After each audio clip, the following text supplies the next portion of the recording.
2013 मध्ये सर्वोच्च न्यायालयाने जो निर्णय दिला होता लिली थॉमस या केसमध्ये आणि लोकप्रहरी या केसमध्ये, त्याच्यामध्ये स्पष्टपणे सर्वोच्च न्यायालयाने कायदा प्रस्थापित केलेला आहे की जे आमदार किंवा खासदार गुन्हेगारीमध्ये समाविष्ट असतील, सहभागी असतील आणि त्यांना जर न्यायालयाने 2 वर्ष किंवा त्यापेक्षा जास्त शिक्षा दिली तर ते आमदार किंवा खासदार म्हणून वावरण्यासाठी अपात्र आहेत, ते डिस्क्वालिफाय ठरतात.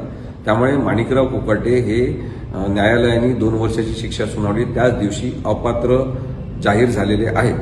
त्यांना विधिमंडळाच्या सचिवांनी अपात्र जाहीर का केलं नाही, विधिमंडळाचे अध्यक्ष त्यांना अपात्र म्हणून का जाहीर करत नाहीत, हा प्रश्न संबंधित आहे कायदेशीरतेशी. आणि माझं असं स्पष्ट मत आहे की विधिमंडळाचे सचिव असतील किंवा विधानसभेचे अध्यक्ष असतील, हे सगळेजण सर्वोच्च न्यायालयाचा अपमान करीत आहेत. आता आज जो निकाल उच्च न्यायालयामध्ये झालेला आहे, ज्याच्यामध्ये उच्च न्यायालयाने आरोग्य